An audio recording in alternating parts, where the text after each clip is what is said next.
everyone to address our assembly with words of inspiration, lessons learned, or passionate ideas. Every opinion expressed here is strictly that of the person who shares it. Excuse me, let us consciously and lovingly agree to disagree if it doesn't resonate with us today. The topic for today is the significance of today. And it is my pleasure to present the Reverend Cindy Hudson as our speaker for today.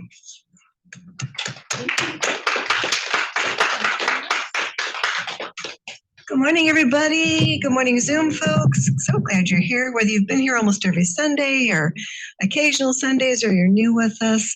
Thank you so much for being here. It's great to gather in community, especially on such a significant day.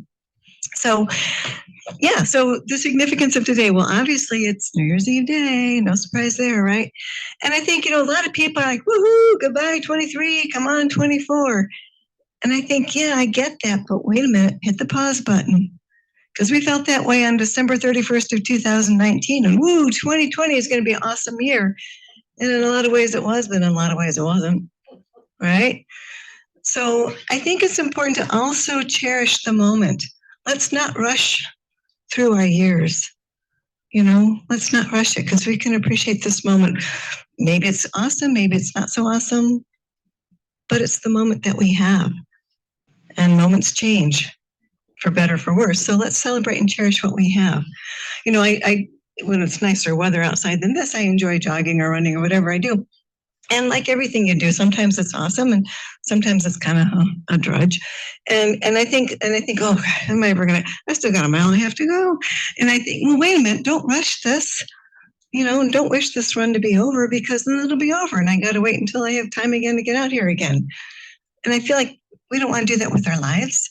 So we don't want to rush it. We got to enjoy and celebrate and cherish the moments we have. So anyway, if you were thinking that Reverend Pat Gates was going to be speaking today, you were right. Unfortunately, she got ill. And so I said, hey, no worry, I'll cover you. And so that's what's happened there. And then earlier in the week, I got the crud. And I reached out to some church members and I said, I'm not so sure about Sunday. So thank you to Carrie Ruda, who was willing to say, well, I don't know, but I'll step up. And, so thank you for that as well. And then fortunately, it was like a 24 or 48-hour thing. And so I was able to write this up last night when I was finally feeling better. So we're going to see what happens as I speak today. Bear with me. I don't know. There's so much I could talk about today. Obviously, there's so much significance about today. And I'm going to invite you to share your ideas as well, because I truly know that this is such a wise congregation and we bring so many different gifts to our gatherings that I want to have you share as well. So I'm going to start with a bit of numerology, which is a little bit out of my wheelhouse by a big means. Because you probably know today is like 1, 2, 3, 1, 2, 3, right? Sounds like a waltz or something. We can dance our way through the day, perhaps, because it's 12/31/23. And when you really look at it, it is 12/31/2023, because in reality, we have that. We've been around here 2,000 years plus since I started doing this kind of calendar. Anyway, when you calculate the date, it comes up as a 5 in numerology. And according to I had to look up Idiot's Guide to Numerology book, which I do have, but because that's where I'm at with numerology, is I'm an idiot. But I looked it up in the book, and the 5 reflects change. It reflects transition. It reflects progression, progressive thinking. It reflects freedom, among a lot of other attributes. And so for those of you that are more well-versed in numerology, you could probably add to that. But those are the highlights that I'm going to pull out. And I think that certainly is proof of change and transition and that type of thing. Those of you who've been around a little bit know that this church has certainly gone through a huge amount of change in this past year. Okay, so what about 2024? The number for the year is an 8. And the key concepts with that would be authority, power, success, material wealth, and self-mastery. That's pretty cool stuff coming up. So we're going to have to see how that pans out, but that could all be pretty good, right? Who wouldn't want self-mastery? And I'm not sure about material wealth because there's good and bad with that, but it could be interesting. And I'm sure that Reverend Barbara Douglas and some others among us here who are pretty well versed in astrology could have a forecast for 2024 as well. many of us believe that the planets, their activities and their alignments also impact us. So we've got the numbers, we've got the planets, and a lot of other things, earth energies. And so perhaps through the mysterious workings of the universe, a little or maybe a lot, depending on your belief systems, a lot of what's to unfold in 2024 could be considered to be predestined.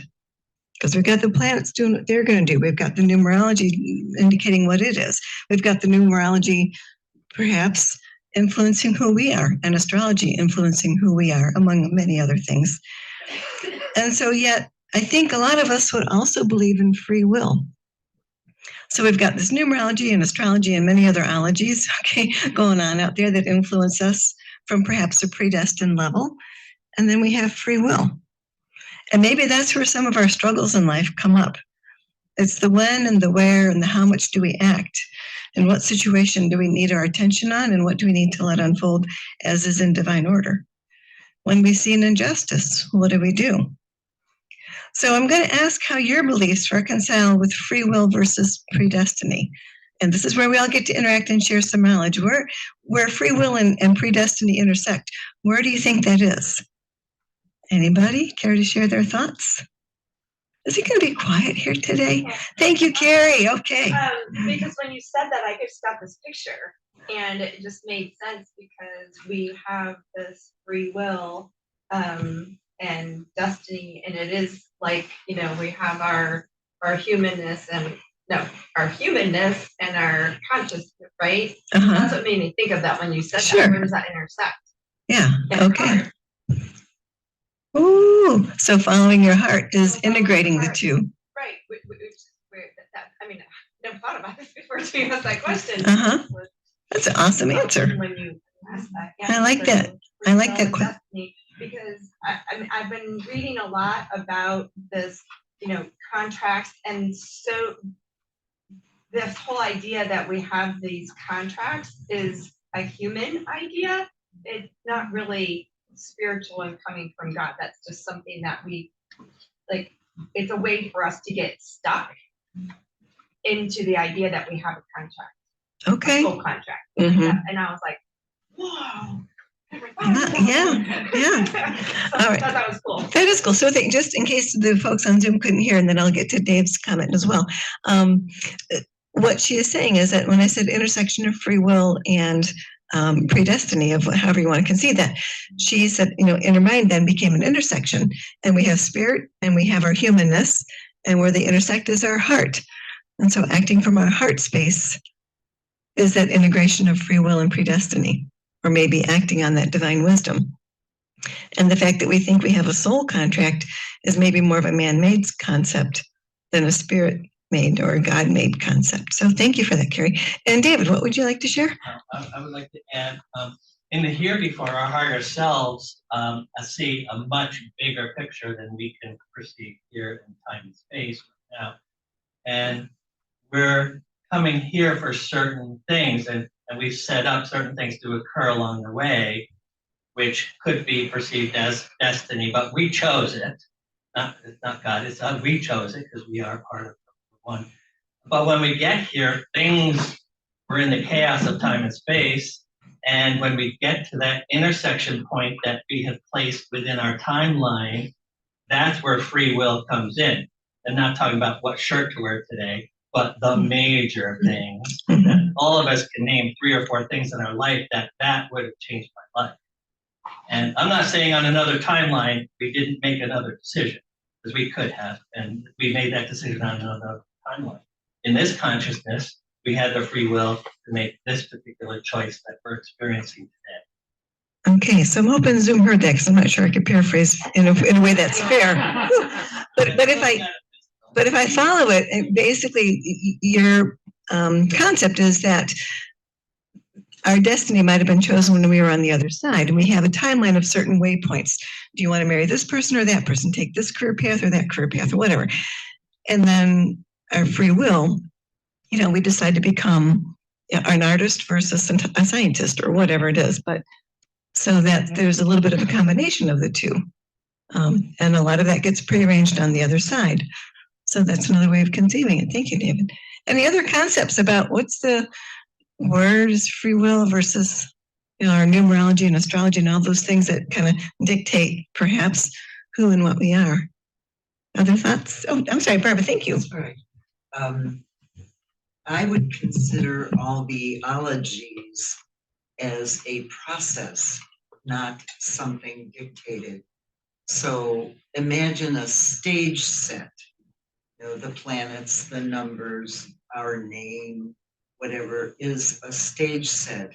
The free will is how we move around that stage set. Whether we trip over furniture, whether we put any furniture in it, how many characters we put in it, that's all our free will. That's one. That's another awesome way of conceptualizing that. I appreciate this conversation because I get confused, so I appreciate it. I'm like, oh, I don't know. So yeah, exactly. It's a stage set.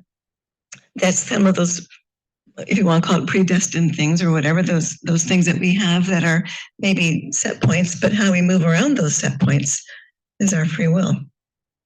Cool stuff. Ernie. Well, it's I like to look at it as there's influences around us, the planets with magnetic and spiritual energy, and it sets a pattern when we take our first breath, and then they keep moving and they stimulate through transits and progressions and stuff. So our energy patterns kind of also are our free will. And we have a freedom of choice, and then we have a destiny to meet people, and that determines our fate, whether we get on the plane or we give them CPR or something. Okay. Mm-hmm. Then we have the free will in those moments of what we bump into along the way. Okay. Kelly, you had a comment? I think the bottom line is with free will is just asking for assistance. I go through like letting people know all you have to do is ask. So many people will be navigating, as you said, alone, because you have to ask. You have to ask. Asking for that guidance. That's the free will. Asking for that help. Yes. And that's our free will, is to either tough it out alone and perhaps struggle alone, or hey God, or hey angels, or hey friend, I need a hand. Absolutely. Okay. Other comments before I move on? I don't want to shut anything down here. Okay. All right. So what does that got to do with New Year's Eve, right? So, and all these things that we're looking at as we say goodbye to 23 and welcome in 24. So in the Bhagavad Gita, it was interesting you chose the Hindu prayer because the Bhagavad Gita is a sacred Hindu text. And God, or in this story, so to speak, and it's a very powerful metaphorical story. So God, or Lord Krishna, is on a battlefield with our main character, who's a human named Arjuna. And Arjuna kind of represents the humanness in all of us. And basically, Arjuna is trained and groomed to not only be a warrior, but he's trained and groomed to be the leader of warriors. So that's his MO. So he's preparing for a fight on the battlefield, but then he gets out on the battlefield and he looks across the way and he realizes that his enemy is also his kinfolk. And he's looking at his relatives, as distant as they may be. And now he's kind of really in a carfuncle here, right? Because his heart and mind are at complete disagreement. So his mind says, well, you're trained as a warrior and you got to do what's right and you got to go out there and do battle. But his heart's like, oh my gosh, these are my people. So obviously there's a huge conflict going on and there's been an injustice.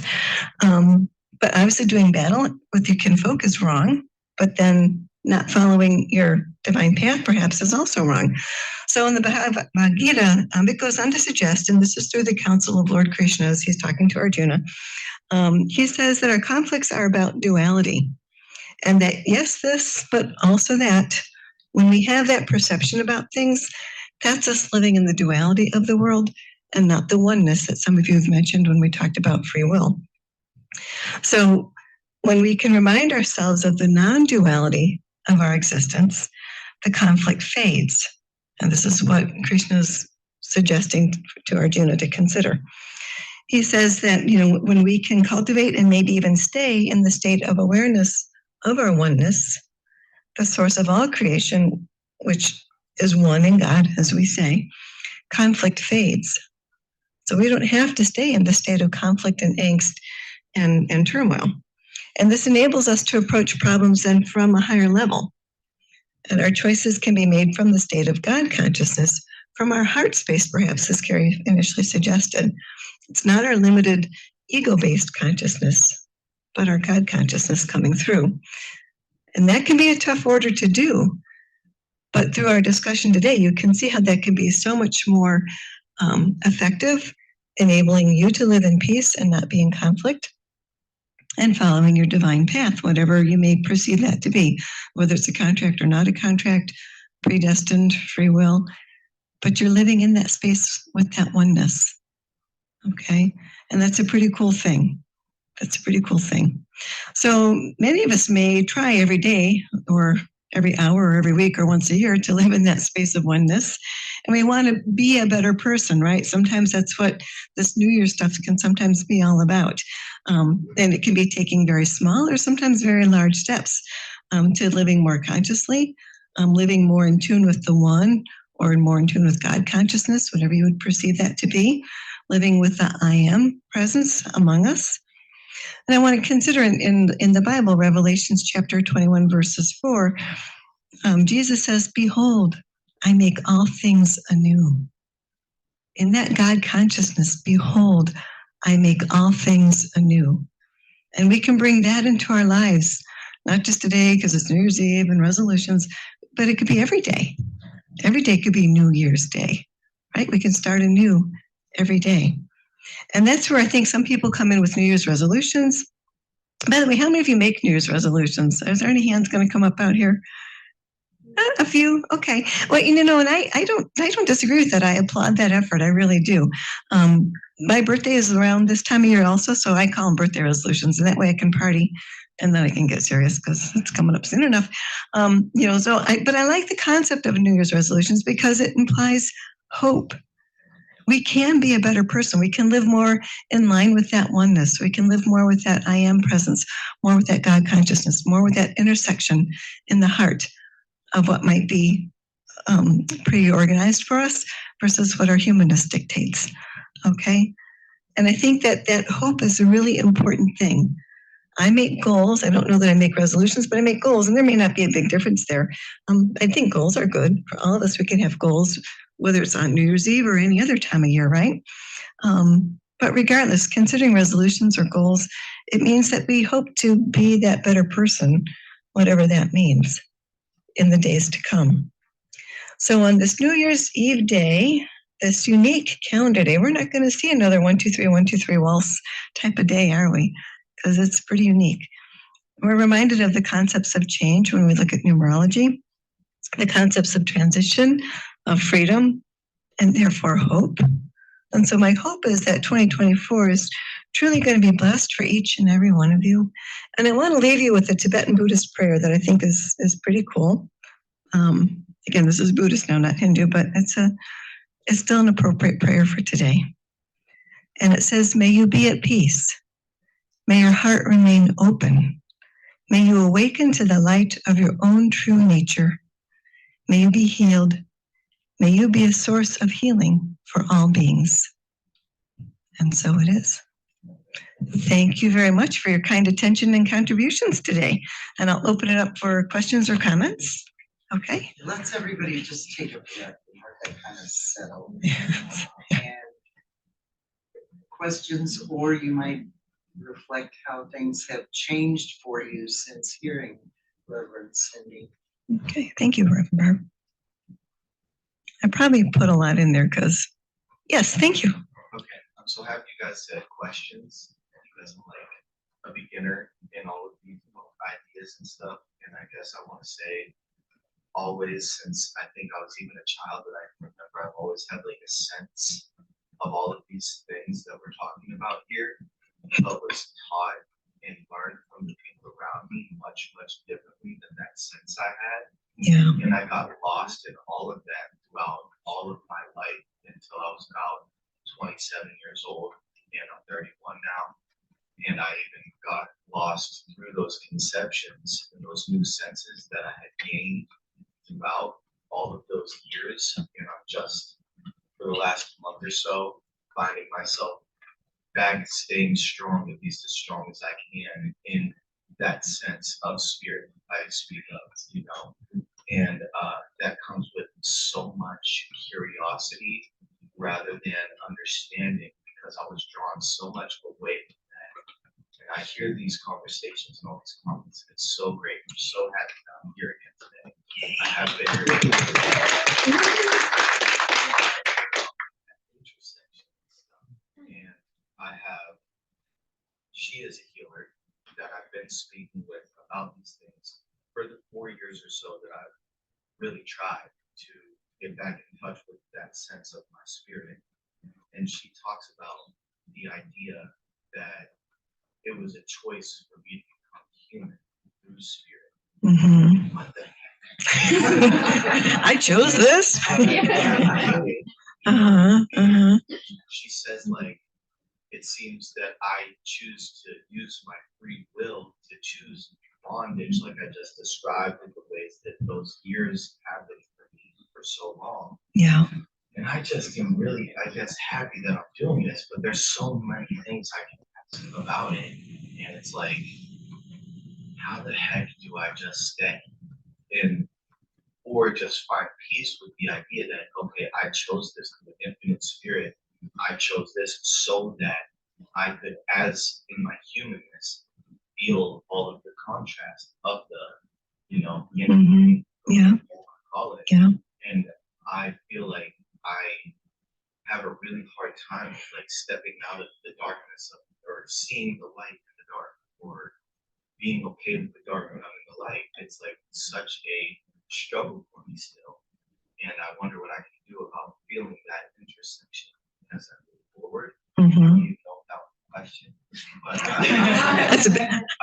That's an easy one, right? No. Yeah. No. So thank you guys all so much for all that you guys said, though. And like I said, I'm so happy that I came, but I have to try to get that out of me. And if anybody has any feedback on anything I just said, I would love I have perceptions, but I think other people do too here. So I'm going to open up the floor for feedback. David? You've already taken the largest step, so just keep your heart open to the input, because there's no such thing as a coincidence that you're here today, that you're speaking with us on New Year's Day, on the 1-2-3-1-2-3 Ascension Energy Day, which only happens once every 100 years. You were on your way.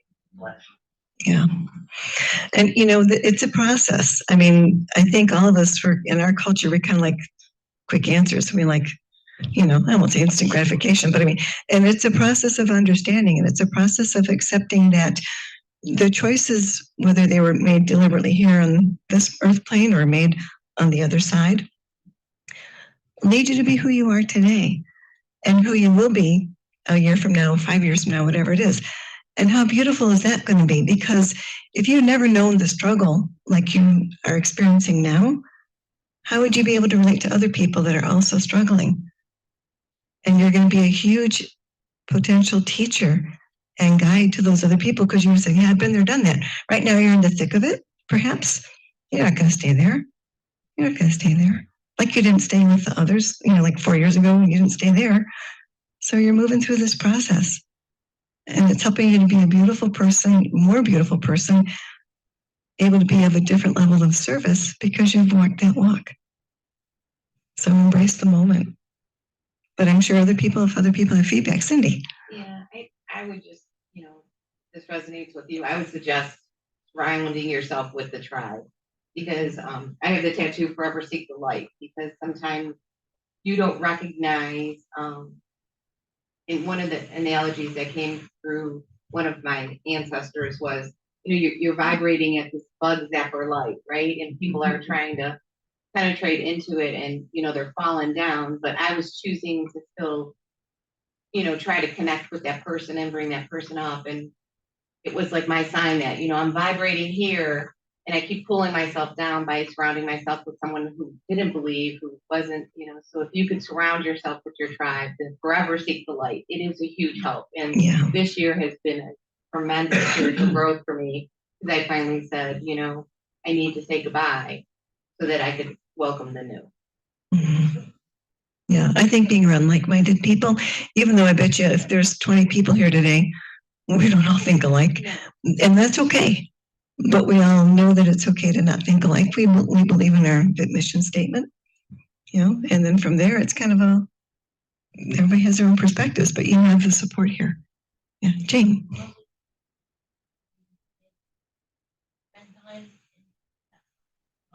Could you speak up? Oh, sorry. Spend time in love, feel the love that's in you, spirit of love in you, and then others feel that every day. It's like meditation.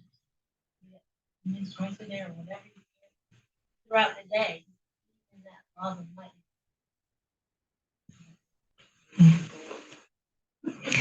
And appreciate, I always remember the book, The Little Soul and the Sun, and I think that's the right title for it, where there is a character that comes and he's the bad guy, but he agrees on a different level to come to Earth and be the bad guy, so we might appreciate the good.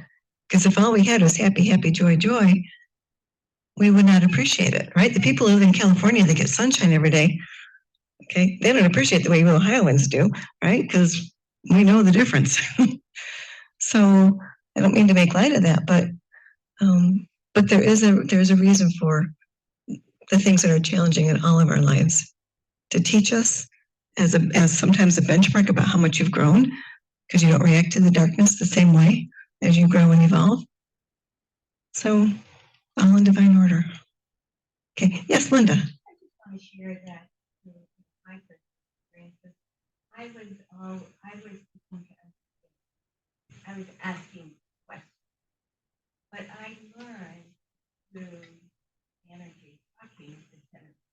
There's no need to understand. Be open and accept. We're human. We don't have that human understanding. And our energy self being one with the all is the accept. Okay. Being one with the all, we can easily accept. We don't have to understand. And think about technology. I don't know how this works. I don't know how my TV works, but I appreciate it. Right? So we can just accept and celebrate and move on. Yes, Linda. Mm-hmm. But when I'm there, it's pure perfection. There's no need to ask or to understand. There's no need to ask questions. It's perfectly non-perfection in that oneness. So in the oneness, there's no need to understand. It's just accept and perhaps celebrate. Yeah. Okay. All right. Thank you for that feedback, Linda. All right. Anybody else before I wrap up here and give the podium back to Reverend Barbara? Yes. Okay, Carrie. Just for you, that you trusted your intuition and you delivered a beautiful, beautiful talk today, and gratitude for you for trusting your intuition and just going for it and doing it. So, Thank you, Carrie. Thank you. Thank you for that confirmation. you could have told me you wrote it 2 weeks ago. So thank you, Spirit. Comes through. Oh, yeah, it does. And it's amazing. I thank Spirit and I thank all of you for sharing with me today. So, all right, blessed be. Thank you.